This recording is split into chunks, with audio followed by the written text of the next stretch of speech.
빛을 피우시고 사막에 강물을 내시는 주의 놀라운 손길. 푸른 마르고 꽃은 시드나 주의 말씀은 영원하네.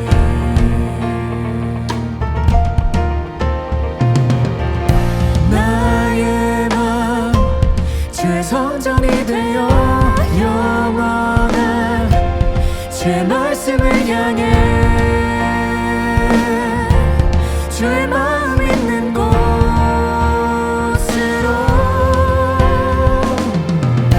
나의 삶 주의 말씀을 따라 이루신 주의 나라를 향해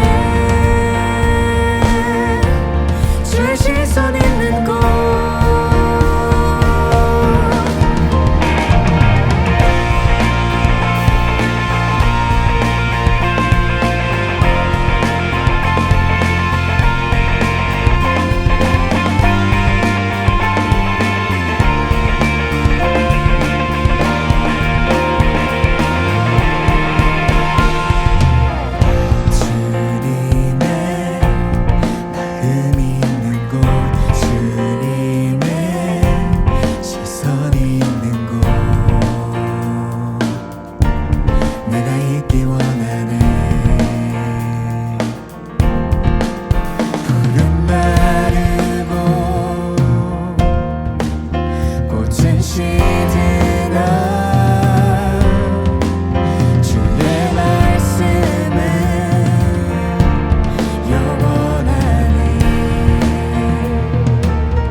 주의 성전이 되어 영원한 주의 말씀을 향해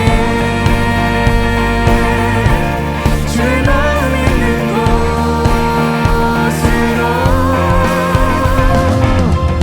나의 삶 주의 말씀을 따라 이루신 주의 나라를 향해 주의 시선이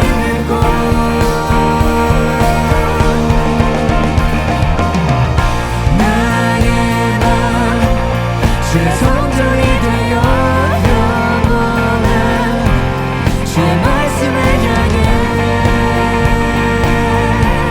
주의 마음 있는 곳으로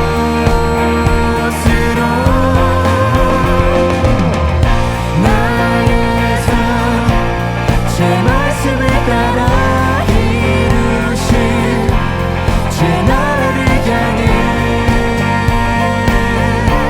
주의 시선 있는 곳.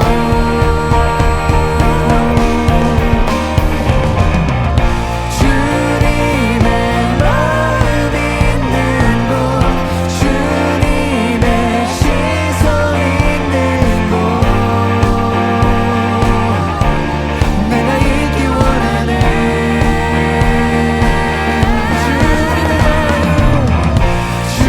주님의 마음 있는 곳, 주님의 시선 있는 곳 내가 있기 원하네.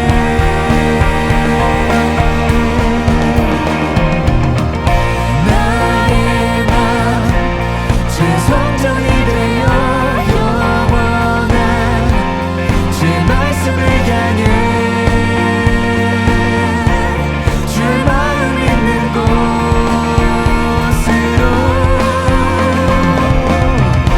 나의 삶 주의 말씀을 따라 이루신 주의 나라를 향해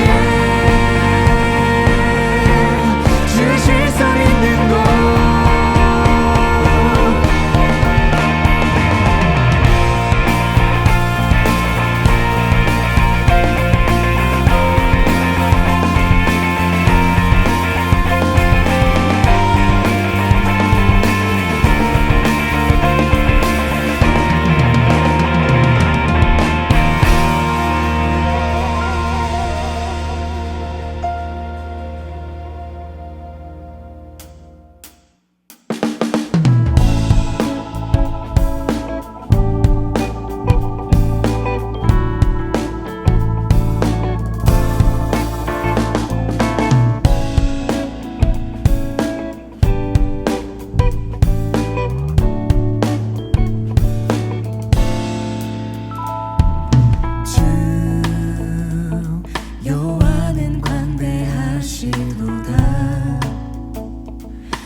거룩한 하나님 성에서 찬양할지어다.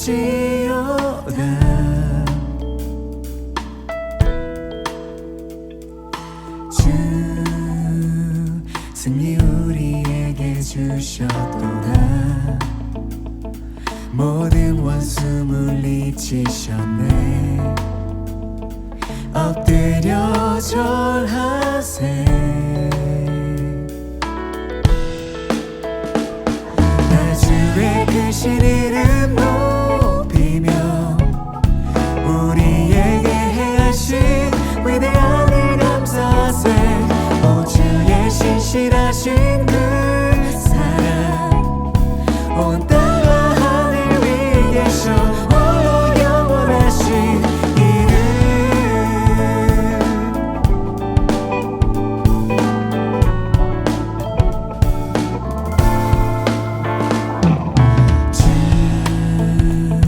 여호와는 광대하시도다.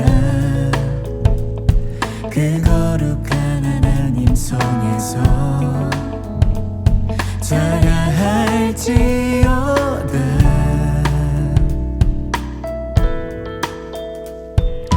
주 승리 우리에게 주셨도다. 모든 원수 물리치셨네. 엎드려 절하세. 다 주의 크신 이름 높이며 우리에게 행하신 위대한 일 감사세. 오 주의 신실하신 그 사랑 온 땅과 하늘 위에 계셔. 홀로 영원하신 다 주의 크신 이름 높이며 우리에게 행하신 위대한 일 감사세. 오 주의 신실하신 그 사랑 온 땅과 하늘 위에 계셔. 홀로 영원하신 다 주의 크신 이름 높이며 우리에게 행하신 위대한 일 감사세. 오 주의 신실하신 그 사랑 온 땅과 하늘 위에 계셔. 홀로 영원하신 다 주의 크신 이름 높이며 우리에게 행하신 위대한 일 감사세. 오 주의 신실하신 그 사랑 온 땅과 하늘 위에 계셔. 홀로 영원하신 온 땅과 하늘 위에 계셔. 홀로 영원하신 온 땅과 하늘 위에 계셔. 홀로 영원하신 이름.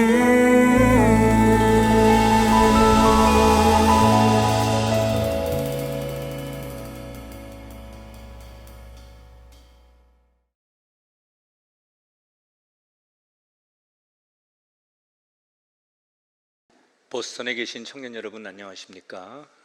저는 한국에서 목회하는 김학중 목사입니다. 오늘도 영상으로 여러분을 만나 뵙게 돼서 반갑습니다.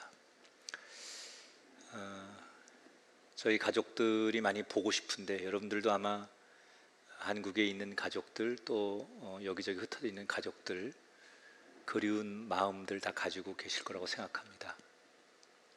오늘 가족들이라고 생각하고 제가 편안하게 말씀을 나누고 싶습니다. 뉴 잉글랜드의 부흥을 통해서 미국이 변화되었고 세계가 변화되었고 특별히 언더우드와 아펜젤러 선교사를 통해서 조선 땅이 변화가 되었습니다. 그래서 저는 정말 간절히 바라고 축복합니다.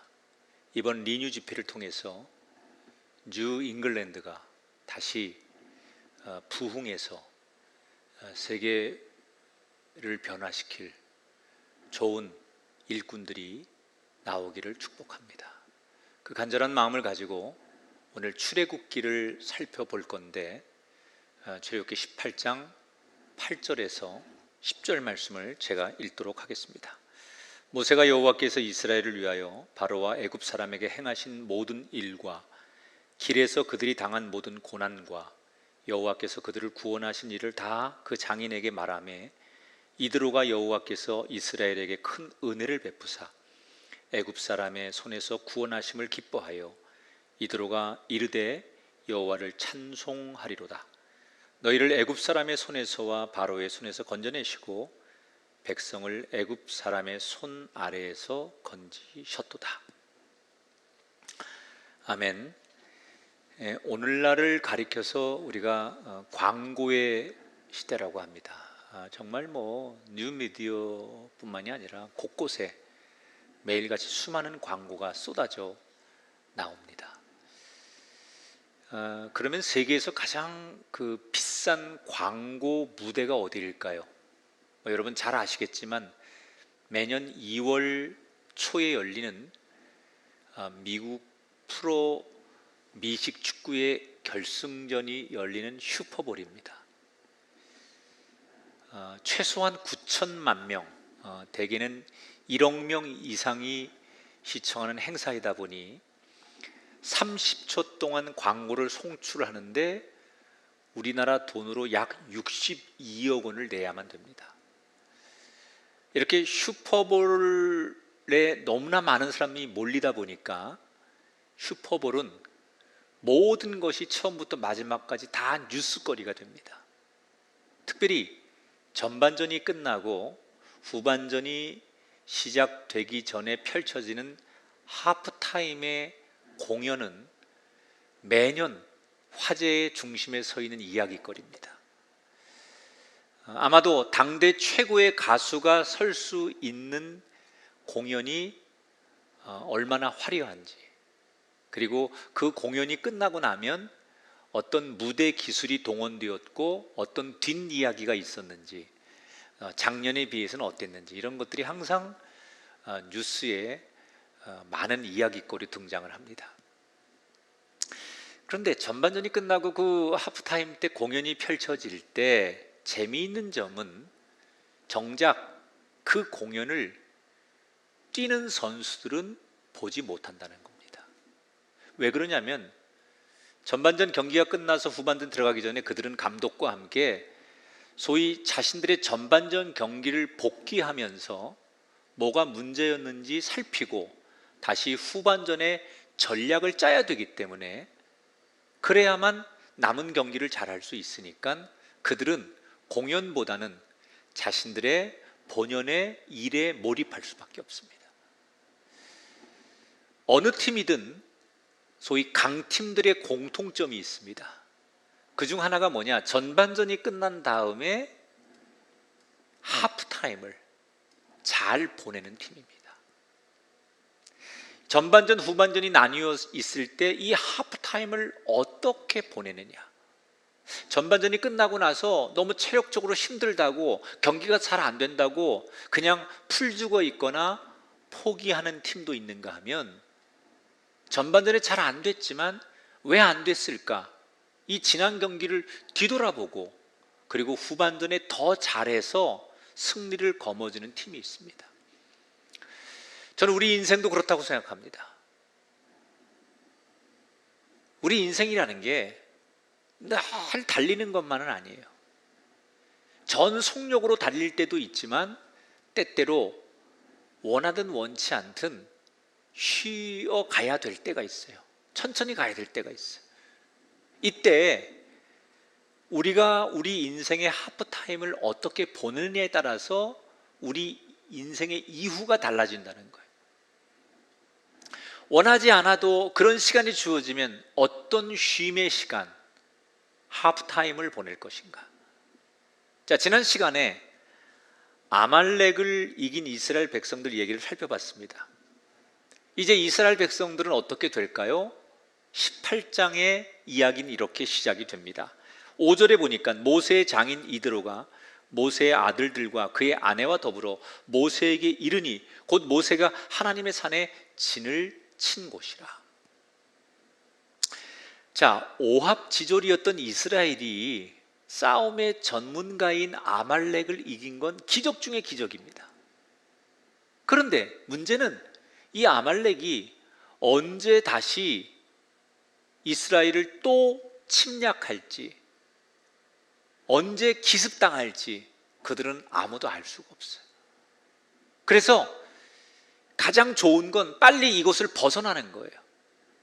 그렇게 마음을 졸이고 있던 차에 하나님이 아셨든지 다시 구름 기둥이 이스라엘 백성들을 위해서 움직이기 시작합니다. 그래서 그 구름 기둥을 따라서 이스라엘 백성들이 어디를 가느냐? 시내 반도 남쪽에 있는 시내산이라고 하는 곳에 진을 치게 돼요.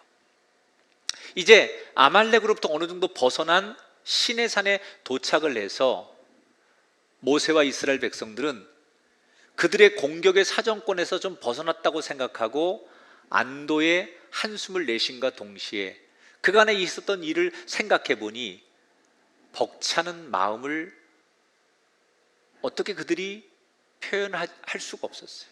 특히 모세의 입장에서는 지금 자기가 와 있는 시내산이 어느 곳입니까? 하나님을 처음 인격적으로 만났던 장소가 바로 시내산이에요. 그때 하나님께서 모세에게 뭐라고 약속을 합니까? 출애굽기 3장 12절에 보니까 내가 그 백성을 애굽에서 인도하여 낸 후에 너희가 이 산에서 하나님을 섬기리니 이것이 내가 너를 보낸 증거니라. 분명히 그때 하나님이 하시는 얘기를 들었지만 그냥 그 얘기가 그렇게 마음에 와닿지 않았기 때문에 모세는 한 귀로 듣고 한 귀로 흘렸던 말씀이에요. 그런데 세월이 지나서 지금 다시 시내산에 와보니 그때 하나님이 하셨던 말씀이 그대로 이루어졌어요. 그러니까 정말 소름이 끼친다고 할까요? 하나님이 하신 말씀 그대로 이루어지는 걸 보면서 모세는 누구보다도 흥분과 벅찬 마음을 어떻게 할 수가 없는 거예요. 이런 모세의 마음을 아셨던 것일까요? 붉은 돌산인 시내산은 르비딤에 비하면 마실 물이 부족해야 맞습니다. 그런데 하나님의 은총으로 그들은 시내산에서 잘 먹고 잘 마시고 잘 쉬게 돼요. 자, 어찌 보면 지금 그들이 처한 상황은 치열한 행군을 마치고 잠시 하프타임을 갖고 있는 거예요. 너무나 그 어느 때보다도 평온한, 가장 그들에게 행복한 시간이에요. 그러던 어느 날 그렇게 지내고 있는 이 시내산에 반가운 손님 하나가 찾아옵니다. 누굴까? 모세의 장인 이드로가 자기의 딸이자 모세의 아내인 십보라죠. 그리고 두 아들, 모세의 두 아들, 손자들을 데리고 모세가 시내산에 왔다는 얘기를 듣고 모세를 찾아오는 거예요. 원래 모세가 장인의 집에 살다가 이집트로 하나님 부름받아서 떠날 때 처음에는 아내와 두 아들을 다 데리고 갔었어요. 그러다가 중간쯤 가다 보니 야, 이게 하나님의 일이 장난이 아니구나. 이집트에 가서 내가 가족들을 돌볼 수 있는 상황이 아니구나. 이런 것들을 체험하고 경험하면서 모세는 중간에 가족들을 다시 장인의 집으로 돌려보내게 됩니다. 그랬다가 이스라엘 민족이 잘 지낸다는 소식을 들은 장인 이드로가 이제 돌려보냈던 가족들을 데리고 모세를 다시 찾아오는 거예요. 여기서 궁금한 건 어떻게 지금처럼 무슨 통신이나 서신을 주고받을 수 있는 때가 아니었을 텐데 이스라엘 민족의 소식을 장인 이드로와 모세의 가족들은 들을 수 있었을까? 이 아말렉이나 미디안처럼 당시 광야를 떠도는 부족들은 생존을 위해서라도 그 최근의 뉴스, 특히 광야에서 벌어지는 여러 그 소식들을 빨리 들어야만 합니다. 그래서 지금도 베두인들은 지나가는 손님을 극진히 환대하고 환영을 합니다. 왜냐하면 그 사람들은 이렇게 여러 그 곳을 다니는 사람들이기 때문에 최근에 다른 지역에서 일어난 이야기, 돌아가는 상황들을 전해줄 수 있는 가장 뉴스 메이커거든요. 그래서 지나가는 사람들에게 환대를 하면서 다른 지역에서 어떤 일이 있었는지, 어떤 뉴스가 있었는지 이런 것들을 알게 되는 거예요. 지금 아마도 모세의 장인 이드로도 그렇게 지나가는 많은 나그네들을 환대하고 그런 사람들에게 의도적으로 광야 한복판에서 저쪽에서 어떤 일이 있었는지 이런 뉴스를 들었을 겁니다. 특히 아말렉과의 기습 공격으로 전쟁을 하고 어려움에 처했던 이스라엘이 어떻게 그것들을 이겼고 이집트를 빠져나온 이 이스라엘이 어떤 행로를 통해서 이동하고 있는지 이런 소문이 광야 지대에 쫙 퍼졌고 그것들을 이드로는 지나가는 나그네들을 통해서 듣게 됐을 거예요. 가족이니까 시시각각으로 광야에서 벌어지는 특히 거대한 이스라엘 민족이 이동하는 이 경로와 상황들을 사람들이 모니터링하고 그것을 입에 입으로 전하면서 이드로는 속속들이 모세의 동향을 알고 있었던 거예요. 그리고 지금 그 이스라엘이 시내산에 와 있다는 얘기를 듣고 멀지 않은 그곳에 이드로가 모세의 아내인 십보라와 두 손자를 데리고 직접 찾아가는 거예요. 여러분, 장인 어른이 아내와 두 아들을 데리고 왔다는 소식에 모세가 맨발로 뛰어나갔겠죠. 그리고 그들의 예법에 맞춰 절을 올리고 입맞춤을 하고 문안을 한 뒤 자기의 텐트로 모셔요. 자, 여러분이 모세라면 너무 오랜만에 보고 싶었던 가족들을 극적으로 만났는데 무슨 대화부터 하겠습니까? 물론 그동안 어떻게 지냈느냐고 아내와 아이들에게 안부를 묻겠지요. 그리고 대개는 모세의 입장이라면 그동안 자기가 어떤 일을 경험했는지 자기의 경험담, 특히 그 정말 홍해바다를 건너고 아말렉과의 전투에서 이기고 그 광야에서 겪었던 수없는 위기의 순간들을 헤쳐나왔던 이야기들을 하나하나 풀어놓으면서 신나게 무용담을 간증 삼아서 이야기하지 않겠습니까? 야, 그때 이런 급박한 상황에서 내가 이렇게 하니까 이런 일이 생겼어. 뭐 대개는 그런 이야기들을 통해서 그간에 있었던 이야기들을 전하는 게 보통 사람들의 상식이에요. 그런데 자랑할 줄 알았던 모세는 자신의 경험담을 자랑하기는커녕 전혀 다른 모습을 보여줘요. 8절 말씀에 보니까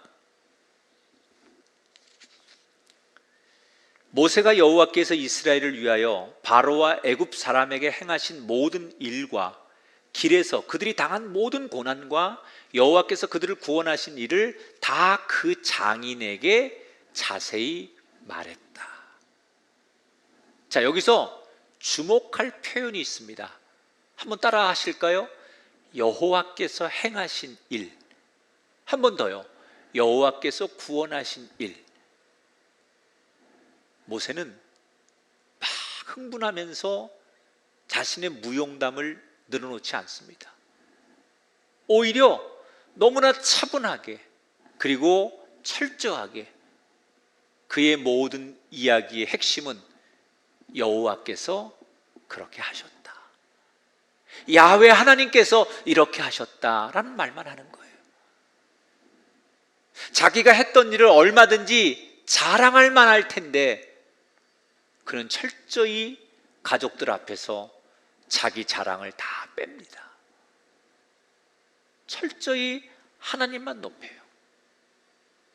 그랬더니 이 이야기를 다 들은 장인 이드로가 어떤 반응을 보이느냐, 10절 11절에 보니까 이드로가 이르되 여호와를 찬송하리로다. 이제 내가 알았도다. 여호와는 모든 신보다 크심으로 이스라엘에게 교만하게 행하는 그들을 이기셨도다. 장인 역시 모세를 향해 너 대단하다 이렇게 말하지 않아요. 그 대신 여호와를 장인도 찬송했다고 했어요. 근데 여러분, 이게 왜 중요한 대목이냐면, 모세의 장인 이드로는 이방 땅에 살면서 미디안 신을 섬기는, 이방 신을 섬기는 이방 신의 제사장이에요. 그러니까 하나님을 믿는 사람이 아니에요. 그런데 이방 신을 섬기는 제사장이 모세의 이야기를 듣고 뭐라고 해요? 모세가 말하는 야훼 하나님을 인정하는 거예요. 그리고 그 뒤에 그 장인도 모세와 장로들과 함께 하나님 앞에 제사를 드리는 일에 같이 참여를 하고 하나님을 찬송하고 하나님을 같이 고백하는 것으로 오늘의 성경 이야기가 소개돼요. 여러분, 이방신을 섬기는 사람이 하나님을 예배하고 하나님을 찬송하는 이 장면, 이런 기적 같은 일이 어떻게 일어나게 되는 겁니까? 그것은 모세가 철저하게 하나님이 하셨습니다. 내가 한 게 아니고 하나님이 개입하셨고 하나님이 역사하셨고 하나님이 행하셨기 때문에 이런 놀라운 일이 일어났습니다라고 그가 철저히 하나님을 높이는 간증을 드렸기 때문에 이런 기적 같은 일이 가능할 수 있었다. 여러분, 우리가 오랜만에 가족을 만나면 편안해지지 않습니까? 그리고 지나간 일을 흥분되게 이야기하고 싶지 않겠습니까? 그런데 모세는 그런 가장 가족들끼리 행할 수 있는 유혹들을 거절하고 철저하게 객관적으로 하나님을 높였다는 거예요. 이게 어떻게 가능할까? 도대체 모세는 어떤 마음이었기 때문에 그렇게 행할 수 있었을까? 사실 모세가 시내산까지 와가지고 조금 여유가 생기자 제일 먼저 했던 일이 있는데 그게 뭘까? 저는 그거라고 생각해요.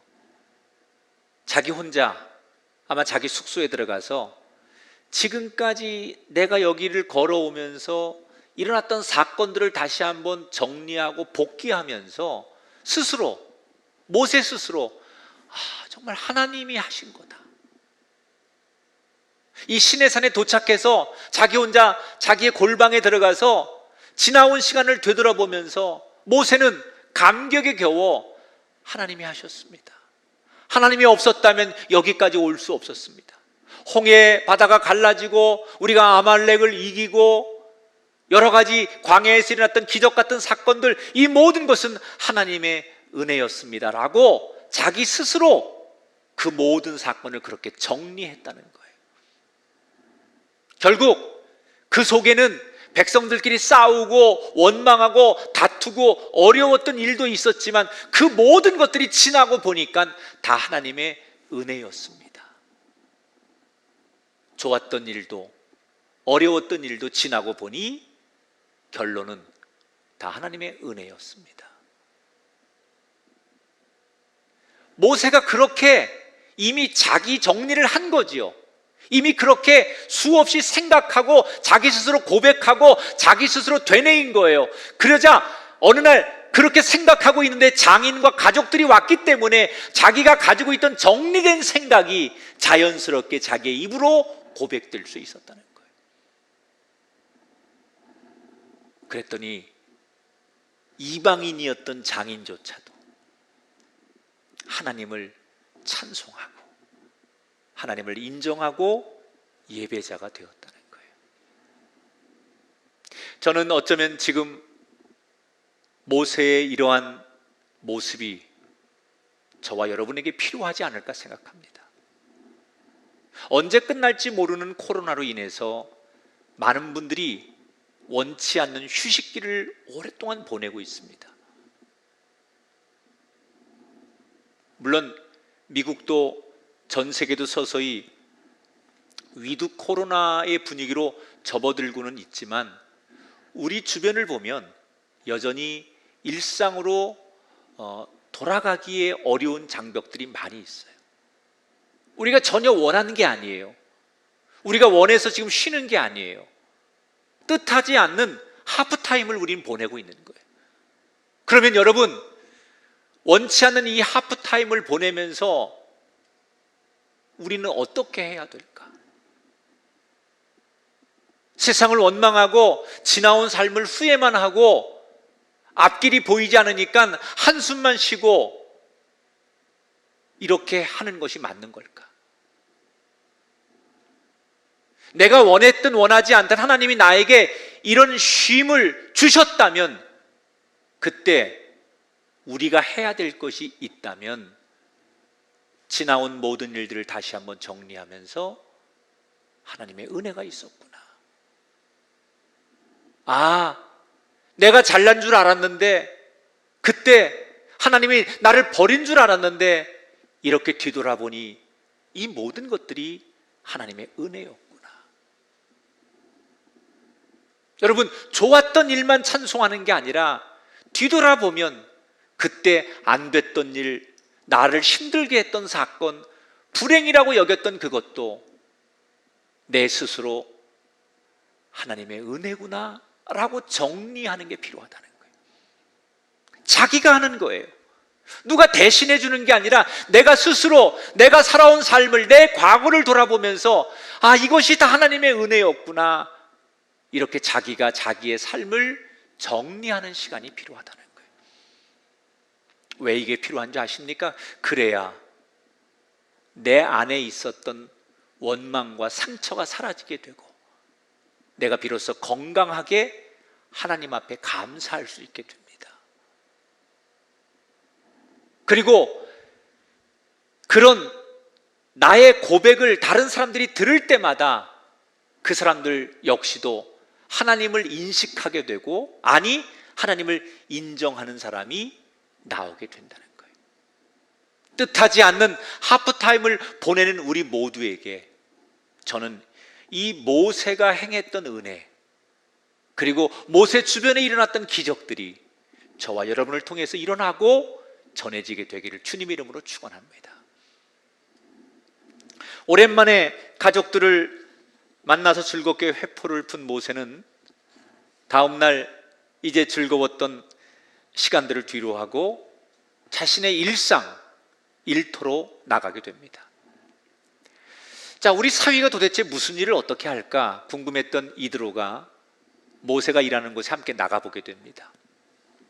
그리고는 얼마 지나지 않아 장인 이드로는 큰 충격을 받습니다.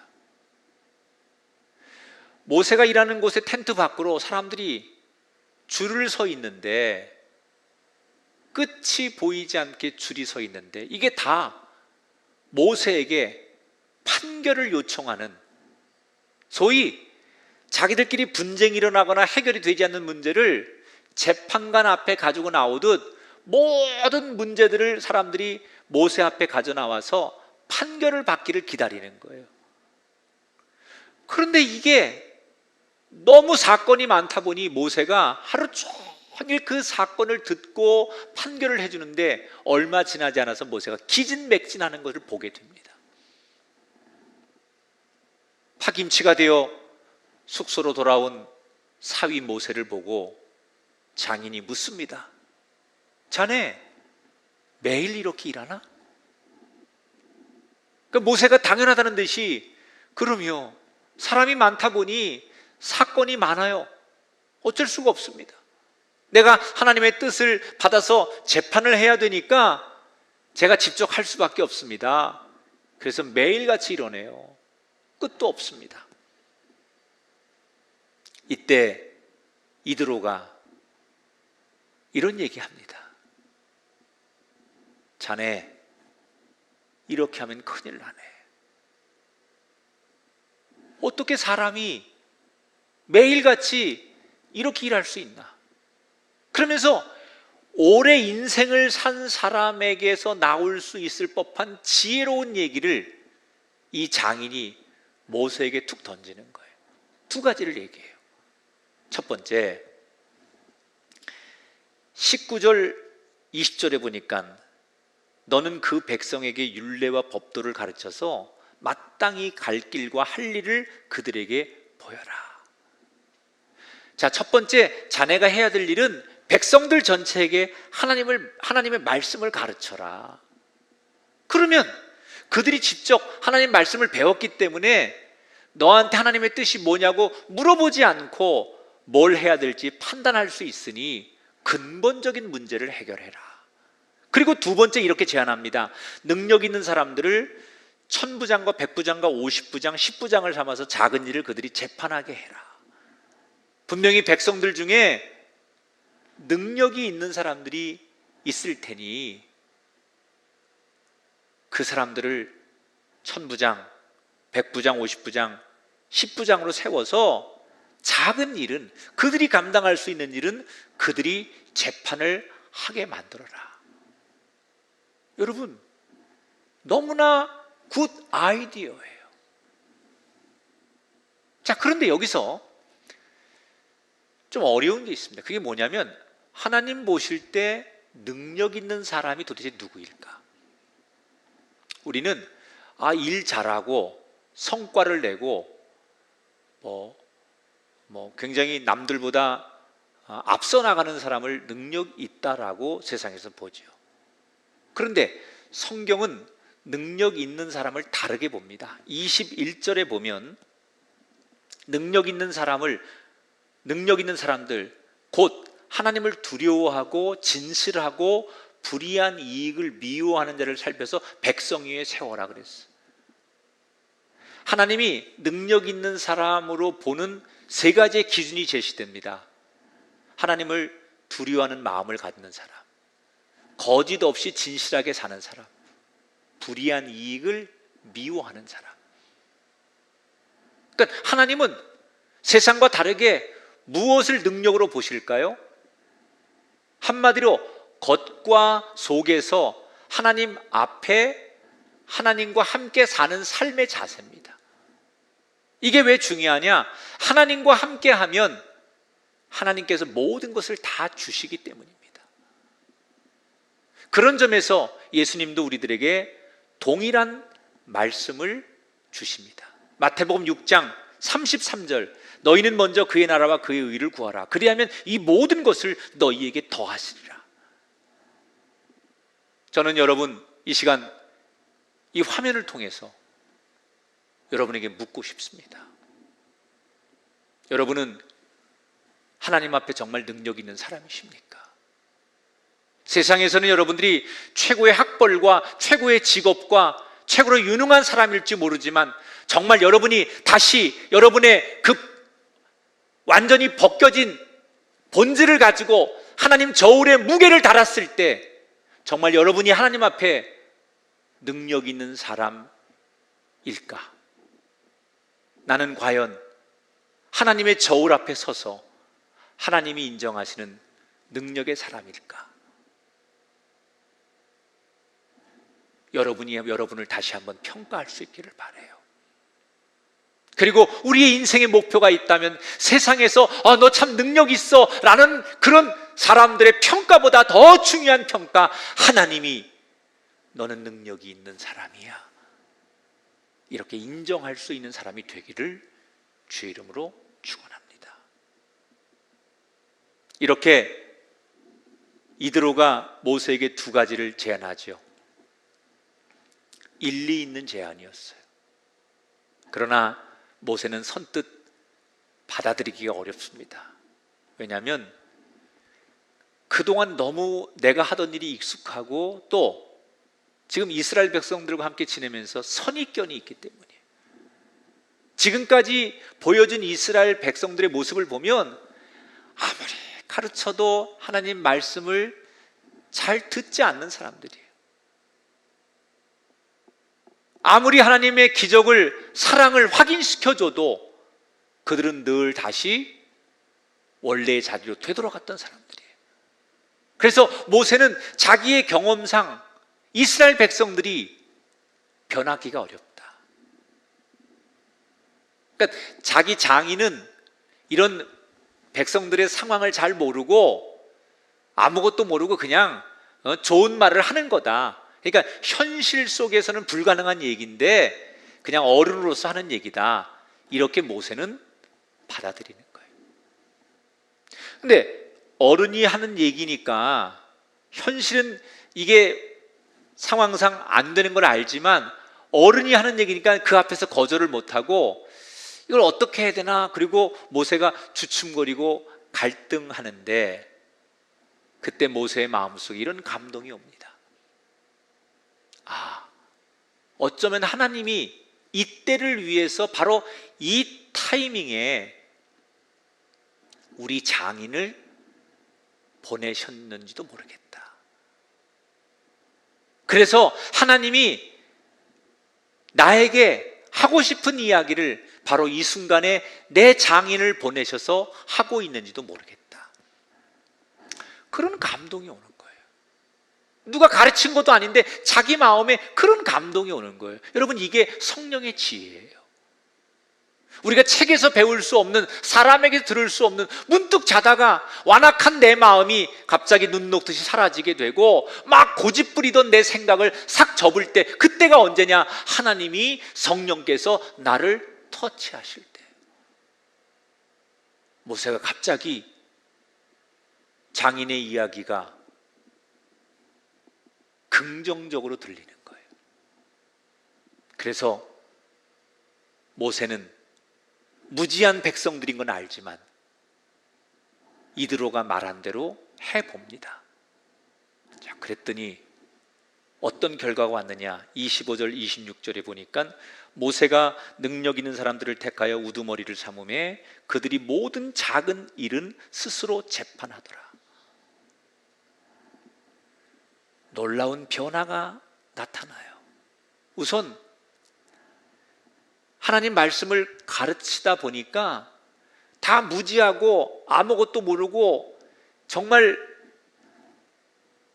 형편없는 사람들인 줄 알았는데 그 중에 좋은 사람들, 인재가 보이기 시작하는 거예요. 똑같은 사람인데 말씀을 가르치다 보니 그 말씀을 받아들이고 말씀에 반응하는 사람 가운데 괜찮은 사람이 보이기 시작하는 거예요. 그래서 그들을 중간 인재로 세우기 시작해요. 그들이 맡겨진 대로 중간에서 재판을 감당하게 하는데 결국 대성공을 거두는 거예요. 모세는 과중한 짐을 벗고 백성들도 자신들의 문제를 즉각 중간의 리더들에게 재판을 받으면서 많은 시간과 문제들을 동시에 해결하게 됩니다. 여러분, 다 잘 된 거예요. 모두에게 유익한 거예요.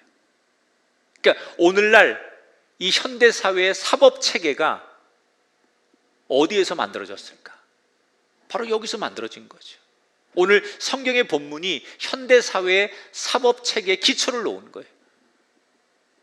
이 시스템이 자리를 잡을 때까지 이드로는 계속 옆에서 모세를 도와줍니다. 그리고 다 완전하게 자리를 잡은 것을 보고 비로소 이드로는 소중한 자신의 딸과 손자들을 두고 고향으로 돌아가는 것으로 오늘의 이야기가 끝나요. 자, 오늘 설교를 정리하면서 인생의 하프타임에서 만난 이드로, 이 이드로가 모세에게 제안을 했을 때 모세에게는 두 가지 길이 있었어요. 하나는 그동안에 내가 경험한 것으로 만들어진 내 선입견대로 밀고 가는 게 있었을 것이고, 또 하나는 하나님의 일하심을 믿으면서 선입견 대신 귀를 여는 거였어요. 그런데 모세는 불안했지만 후자를 선택합니다. 그랬더니 어떻게 됩니까? 그동안 이를 전혀 몰랐던 제3자가 제안했던 것이에요.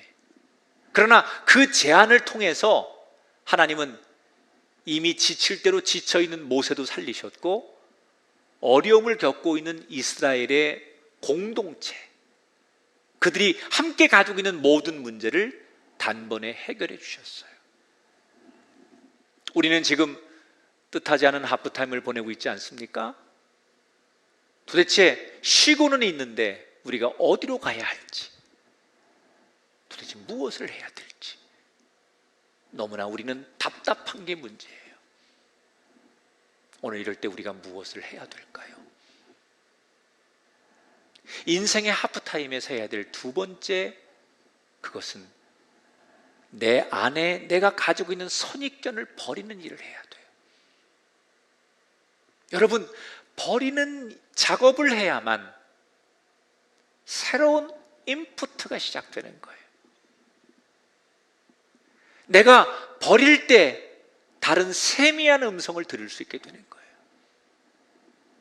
하나님은 믿는 자를 통해서만 말하시는 분이 아니에요. 아무것도 모르는 나그네를 통해서, 믿지 않는 자가 던진 무심코 한마디 하는 말을 통해서, 심지어 사람이 아닌 동물과 사물과 사건을 통해서, 자연을 통해서 하나님은 우리에게 때때로 길을 알려주시고 역사하시는 전지전능하신 분이 하나님이십니다. 그런 점에서 지금 코로나 시대에도 하나님은 전하고 계신 메시지가 있는 거예요. 이 코로나라고 하는 이 역사적인 대전환에 하나님은 끊임없이 우리에게 메시지를 전하는 거예요. 우린 도대체 무엇을 하면 됩니까? 우리가 함께 이렇게 기도했으면 좋겠어요. 돌아보니 나의 삶을 은혜로 채우신 하나님, 이제부터 주의 종이 듣겠나이다. 듣겠나이다. 오늘 이 땅에 수많은 교회들이 가장 먼저 해야 될 게 귀를 여는 겁니다. 이 땅의 크리스찬들이 가장 먼저 해야 될 게 귀를 여는 겁니다. 하나님의 음성에 귀를 열고 힘들어하는 영혼들의 목소리에 귀를 열고 그 하나님의 음성에 아멘 할 때, 부르짖는 영혼들에게 그 소리에 반응하며 손을 내밀 때, 거기서부터 교회가 신뢰를 얻고 새로운 부흥이 시작될 줄 믿습니다. 코로나로 인해서 주어진 이 하프타임, 결국 우리는 먼 훗날 이 하프타임을 어떻게 보냈느냐에 따라서 교회와 우리의 영혼의 성패가 결정될 겁니다. 바라기는 이 미국 땅에 거하시는 형제자매 여러분, 이 하프타임을 부디 잘 보내셔서 멋진 후반전을 만드는 뉴 잉글랜드의 교회와 크리스천들이 되셔서 여러분들을 통해 다시 이 땅에 부흥이 시작되고 그 부흥을 목격하는 주인공이 되시기를 주님의 이름으로 축원합니다. 기도하겠습니다.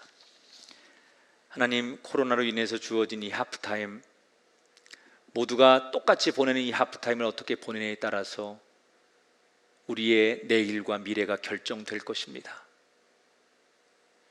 주저앉는 하프타임이 되지 않게 하시고, 누구를 원망하는 하프타임이 되지 않게 하시고, 앞이 보이지 않는다고 낙담하는 하프타임이 되지 않게 하시고, 새로운 부흥을 위해서 일하시는 하나님과 동행하는 하프타임이 되게 하셔서 뉴 잉글랜드의 교회와 크리스천들로 쓰임받는 우리 모두가 되게 하여 주옵소서.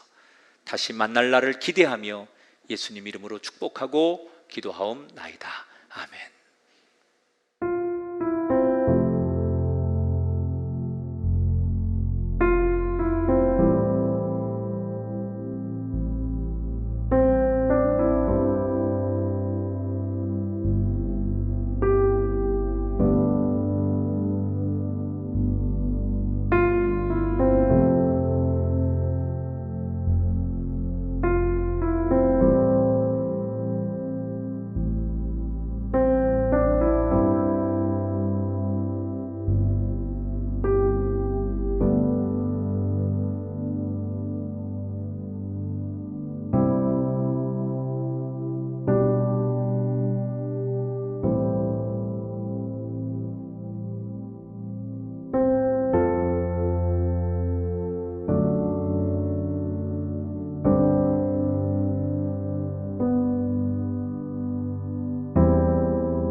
갈수록 더욱 사랑 고난이 와도 더욱 사랑 내 삶의 고백 더욱 사랑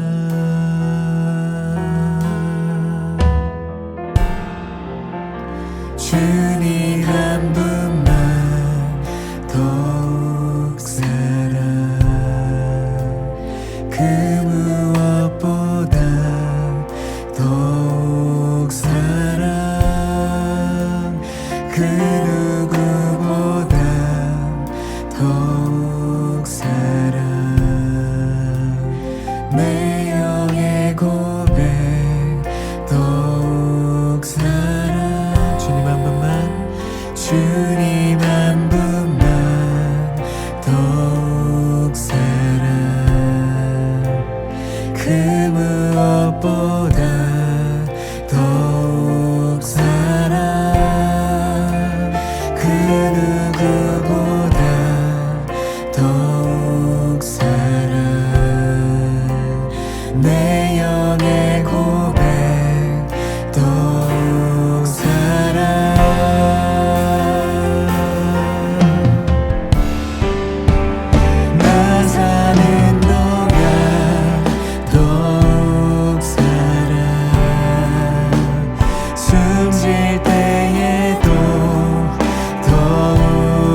예배 자리를 사모하며 둘째 날 저녁 집회에 참석하신 리뉴어 여러분들에게 하나님의 은혜에 대한 감사와 행하신 모든 일들에 대한 찬양의 고백이 넘치시길 소망합니다. 예배를 마치기 전에 간단히 내일 일정과 관련된 안내사항에 대해 말씀드리겠습니다. 내일도 오늘과 마찬가지로 동부시간 오전 9시와 11시 두 세션에 걸쳐 줌으로 세미나가 진행됩니다. 내일 진행될 세미나에 대한 자세한 소개와 줌 접속에 필요한 정보는 홈페이지인 renewusa.org 에서 확인하실 수 있으며 세미나 줌 패스코드는 어제와 동일한 renew2021입니다. 대소문자에 유의하여 주시고 패스코드는 집회 참석자 사이에서만 공유해 주시길 부탁드립니다. 각 세미나 세션은 라이브로 진행되며 강사님과의 Q&A 시간 또한 예정되어 있습니다. 세미나 접속에 어려움이 있으시거나 집회와 관련하여 문의사항이 있으신 분들은 support@renewusa.org로 연락 주시기 바랍니다. 내일 일정은 저녁 집회 없이 오전 11시에 시작하는 세미나를 마지막으로 종료됩니다. 짧은 일정이지만 끝까지 함께해 주셔서 풍성히 부어주실 하나님의 은혜를 누리실 수 있기를 소망합니다.